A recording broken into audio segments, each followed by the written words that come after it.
TV.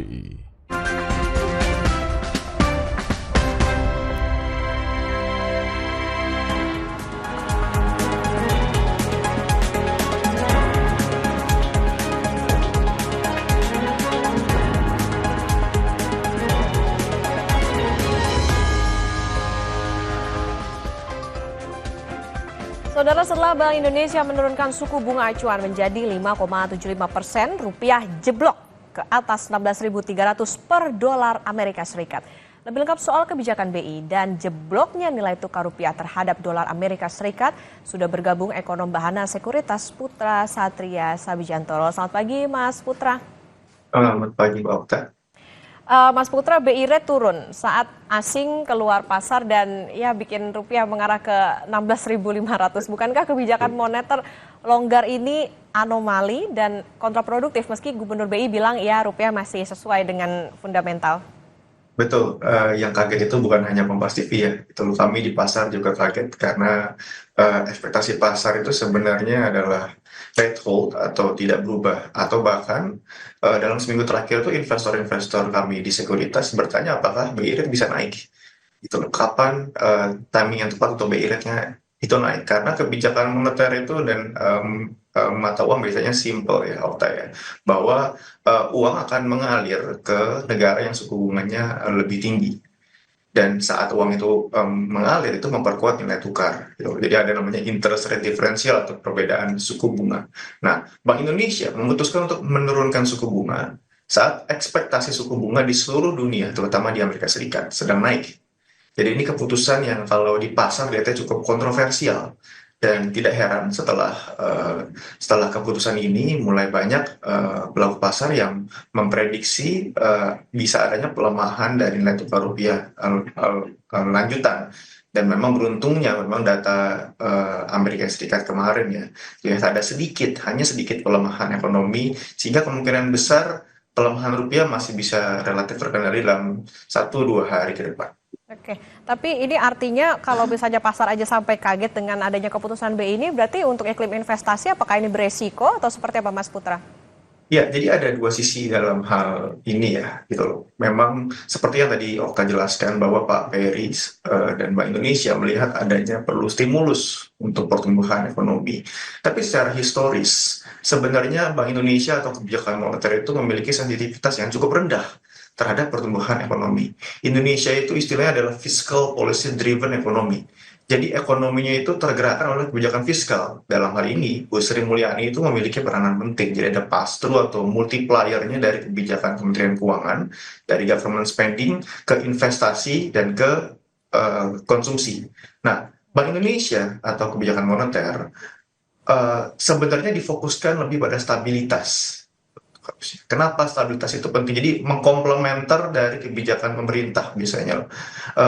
Kenapa stabilitas itu penting? Karena kalau rupiah melemah ke 16.500, 16.600, atau 16.800, pasti iklim investasi kan juga akan terganggu. Perusahaan-perusahaan mau melakukan ekspansi bisnis itu juga khawatir karena input-input perusahaan, terutama di manufaktur, banyak yang dalam US dollar. Sehingga seharusnya gitu loh, jika memang nanti rupiah itu melemah akibat dari pemotongan suku bunga, juga ada dampak negatifnya ke pertumbuhan ekonomi ke depan. Oke, ini yang perlu diperhatikan soal bagaimana stimulus yang nantinya akan diberikan untuk bisa menjaga stabilitas, karena tadi ya dikhawatirkan dana asing ini ngacir dari Indonesia. Mas Putra, kita coba pakai sudut pandang lain di luar dana asing. Apakah berarti ya ada indikator pelemahan ekonomi, konsumsi, kemudian kondisi perbankan lebih mengkhawatirkan sampai Bank Indonesia ini berani bertaruh dengan membiarkan rupiah terbebani? Artinya nih ya ngorbanin rupiah kah demi pertumbuhan ekonomi? Ya, seperti yang saya sampaikan sebelumnya ya. Jadi keputusan ini sebenarnya kalau kita lihat, kalau saya berdiskusi dengan investor-investor di pasar modal, ini adalah keputusan yang sangat beresiko. Gitu, karena memang bank sentral di seluruh dunia itu trennya justru sedang dalam istilahnya itu hawkish atau sedang menaikkan suku bunga gitu loh. Tren secara suku bunga globalnya itu juga cukup tinggi gitu. Nah, bagaimana terhadap iklim investasi, kita bisa lihat ya bahwa dalam 1 bulan terakhir pelemahan rupiah itu yang terdalam di Asia. melemah 1,9% dibandingkan mata uang seperti India, Malaysia, negeri itu hanya melemah 1 hingga 1,5%. Jadi memang ada seperti kekhawatiran ya dari investor asing. Kenapa? Karena investor asing itu kan saat memegang-megang aset pasar saham atau pasar obligasi kan dalam mata uang rupiah mereka masukkan dolar. Jadi saat rupiah terdepresiasi itu ada yang namanya FX loss atau ada satu kerugian yang didapatkan oleh mereka gitu loh. Jadi saat nilai tukar rupiah itu tidak didukung atau tidak disupport dengan baik, ini bisa menyebabkan memang ada kekhawatiran investor dalam jangka pendek. Oke, ini menjadi keputusan yang cukup beresiko yang memang diambil Bank Indonesia, tapi nanti tentu kita bagaimana tadi balik lagi soal bagaimana stimulus yang akan diberikan. Mas Putra, jadi kalau kita bicara soal tadi disinggung data inflasi Amerika Serikat, ini seberapa akan berdampakkah?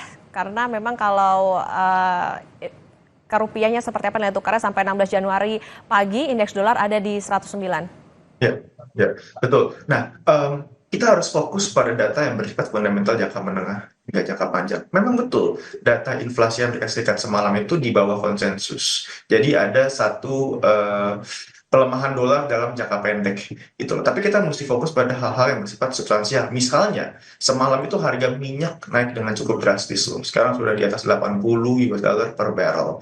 Kita tahu salah satu konsumen terbesar atau kebutuhan dolar terbesar di Indonesia adalah dari impor minyak. Nah, kita sebentar lagi masuk periode yang secara tekanan dalam nilai tukar rupiah itu bisa besar. Gitu. Kenapa? Karena mulai bulan Maret itu kita kan lebaran. Kalau lebaran itu ada mudik. Biasanya impor BBM atau konsumsi BBM sebelum mudik itu tinggi. Juga untuk impor barang-barang konsumsi. Kebutuhan dolarnya pun tinggi, bisa menekan rupiah. Sebentar lagi kita akan masuk bulan Mei dan Juni. Bulan Mei dan Juni itu adalah bulan yang biasanya pembayaran utang luar negeri dan pembayaran dividen. Jadi investor memindahkan dolarnya itu ke luar negeri. Jadi tekanan rupiahnya itu juga bisa tinggi. Secara timing ini cukup terkejut pasar melihat ada penurunan suku bunga kemarin. Ini berarti kita harus siap-siap dong nih, rupiah bisa mencapai atau lebih dalam lagi pelemahannya bisa sampai 16.500 kah? Saya rasa dalam 2 hingga 3 bulan ke depan itu mungkin BI akan fokus pada intervensi ya. Kalau hitungan saya sebenarnya mereka sudah melakukan intervensi cukup intens di bulan Desember sekitar 2-3 miliar dolar itu lebih dari 3 miliar dolar walaupun cadangan devisanya itu mengalami kenaikan. Jadi saya rasa dalam 2-3 bulan ini akan fokus ke intervensi dengan harapan bahwa indeks dolar itu akan turun dalam 2 dan 3 bulan ke depan. Memang secara opini saya pribadi, kalau dolar terlalu kuat juga tidak bagus ya bagi perekonomian Amerika Serikat. Itu loh. Jadi saya rasa presiden yang akan masuk Donald Trump itu juga akan menyukai dolar yang lebih rendah daripada sekarang dibandingkan dolar yang terlalu kuat. Oke, kita bicara soal intervensi. Cadangan devisa naik di Desember, BI rate turun, rupiah terkapar. Artinya Bank Indonesia ini siap menggelontorkankah intervensi supaya rupiahnya adem kalau tadi dikatakan di 2 atau 3 bulan ini? Intervensi Ya, seperti apa yang dibutuhkan, Mas Putra?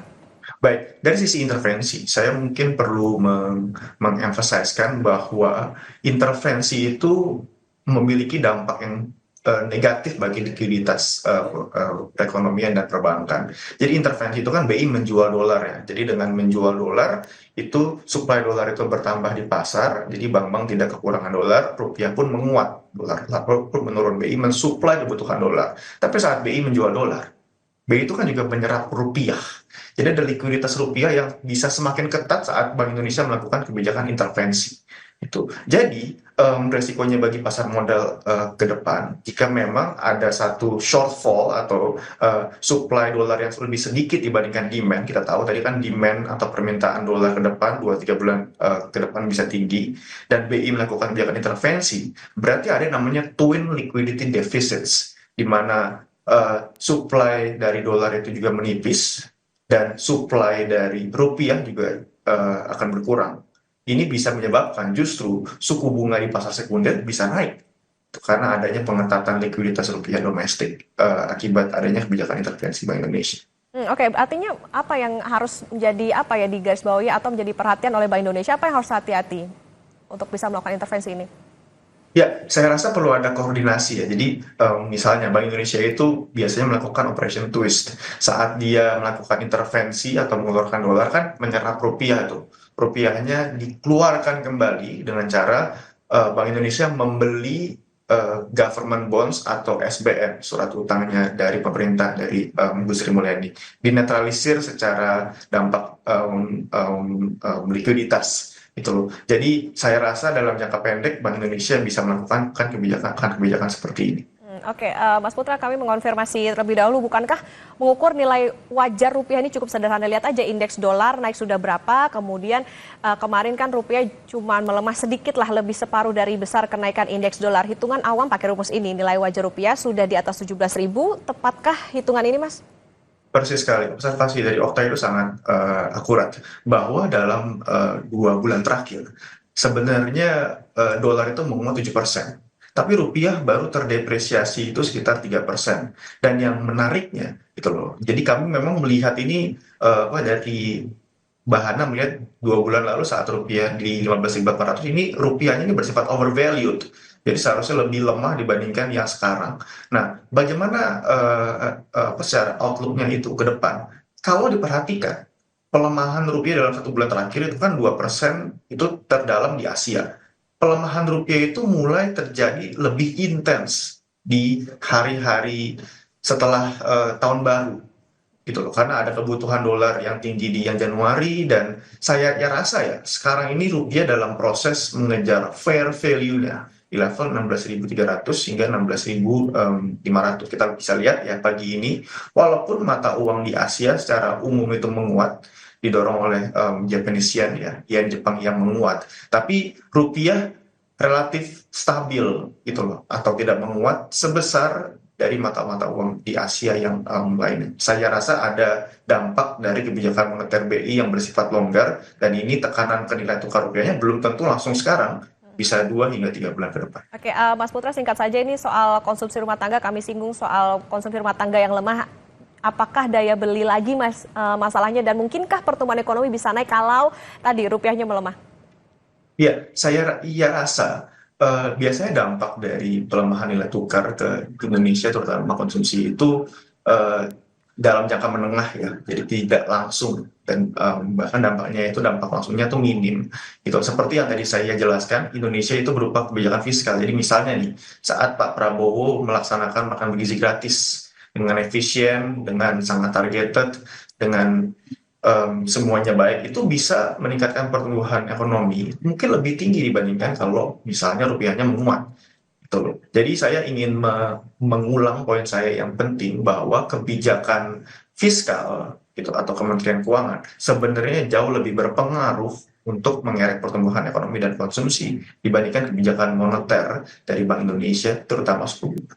Oke, kebijakan fiskal lebih berpengaruh terhadap pertumbuhan ekonomi dibandingkan kebijakan moneter, tapi tentu bagaimana kebijakan yang diambil Bank Indonesia ini, kita tunggu bagaimana stimulus maupun juga intervensi yang dilakukan supaya jangan sampai rupiah lagi-lagi semakin terperosok, karena ya diharapkan nggak sampai 16.500 nih gitu, kalau sekarang juga sudah terus-menerus semakin melemah. Terima kasih Mas Putra Satria Sabijantoro, ekonom Bahana Sekuritas, sudah bersama di Kompas Bisnis. Sehat selalu.